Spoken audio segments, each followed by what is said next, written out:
भारतीय नथ मुगलों की देन है। कल्याण ज्वेलर्स ने अपने ब्लॉग में इतिहास के साथ की छेड़छाड़ तो सोशल मीडिया पर भड़के लोगों के आक्रोश को बढ़ता देख कल्याण ज्वेलर्स ने अपने ब्लॉग से उस भाग को हटा दिया है जिसमें मुगलों का उल्लेख था। सेकुलरिज्म के नाम पर अब कुछ भी नहीं चलेगा का संदेश आम जनता से कल्याण ज्वेलर्स को मिल चुका है। नमस्कार, TFI पर आपका स्वागत है और मैं दीक्षा नेगी आपको बताने जा रही हूँ कि कैसे कल्याण ज्वेलर्स ने भारतीय नथ को मुगलों से जोड़ दिया, पर जनता के गुस्से के बाद अपने ब्लॉग में बदलाव करना पड़ा। कुछ लोगों को सेकुलरिज्म का कीड़ा कुछ ज्यादा ही काटता है। इसका खामियाजा भी उन्हें समय समय पर भुगतना पड़ता है, जिसे कल्याण ज्वेलर्स को हाल ही में भुगतना पड़ा। अमिताभ बच्चन द्वारा निरंतर प्रचार करने के कारण सुर्खियों में आए इस ब्रांड ने हाल ही में ये प्रचार करने का प्रयास किया कि भारतीय नथ मुगलों की देन है, जिसके लिए उसे सोशल मीडिया पर जनता के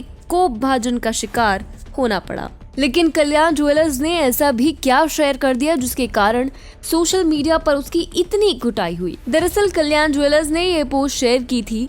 इस पोस्ट के अनुसार भारतीय नथ मुगलों की देन है जो इसे मध्य पूर्व एशिया से लेकर आए थे। भारत में इसका उपयोग 16 श्रृंगार में किया जाता है। इसके बाद भारतीय नीति नामक एक पहल की कोर कमेटी की सदस्य सुनैना होले ने इस पर आपत्ति जताते हुए लिखा, इतिहास को बदलने की कोशिश न करें। नथ या नोज रिंग को मुगल भारत लेकर नहीं आए थे।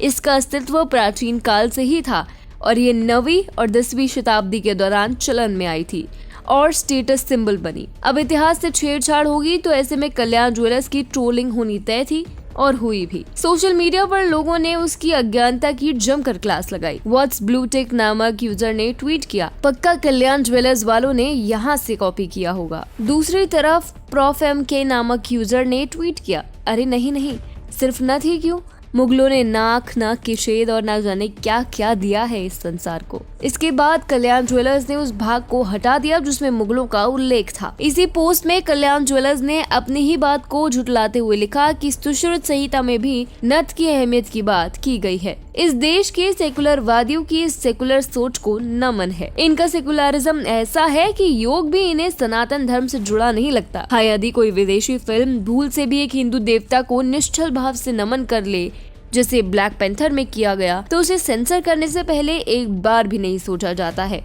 इन्हीं दोहरे मापदंडों से अब लोग तंग आने लगे हैं। यही कारण है कि कल्याण ज्वेलर्स के ब्लॉग को लेकर आम जनता भड़क गई, जिसके बाद कल्याण ज्वेलर्स ने अपने ब्लॉग में थोड़ा बदलाव किया। लेकिन भारतीय नथ की उत्पत्ति वास्तव में कहां से हुई थी, यह भी जानना जरूरी है। अगर आप सिर्फ विकिपीडिया पर ही ढूंढने चले जाएं तो भी आपको पता चल जाएगा कि भारतीय नथ की उत्पत्ति 9वीं से 10वीं शताब्दी के बीच पश्चिम भारत के आसपास हुई थी। यह असल में कहाँ प्रचलित हुई थी इसका कोई स्पष्ट प्रमाण नहीं है, लेकिन ये राजपूतों में बेहद लोकप्रिय थी, जो इस समय भारत में एक शक्तिशाली सैन्य बल भी थे। मुगल वास्तव में 16वीं शताब्दी से पहले भारत के आसपास भी नहीं आए थे। 1526 में जब बाबर ने दौलत खान लोदी के कहने पर इब्राहिम लोदी के विरुद्ध आक्रमण किया था, तब उज़्बेक आक्रमणकारियों के पांव भारत की धरती पर पहली बार पड़े थे। ऐसे में भारतीय नथ और मुगलों में आधुनिक इतिहास की दृष्टि से भी 500 से 600 वर्ष का अंतर आराम से है। फिर किस आधार पर कल्याण ज्वेलर्स ने ऐसा हास्यास्पद दावा किया, ये तो वही बता सकते हैं। इन दिनों जो भी इतिहास से छेड़छाड़ करने का प्रयास करता है वो मुंह की ही खाता है, चाहे वह बॉलीवुड हो या फिर कोई और क्षेत्र। आजकल तुष्टीकरण को लोगों ने हाथों हाथ लेना बंद कर दिया है। आशा करते हैं कि एक दिन ऐसा भी आए जब इस प्रकार इतिहास से छेड़छाड़ और अल्पसंख्यक तुष्टीकरण के लिए दुनिया के दरवाजे बंद हो जाए।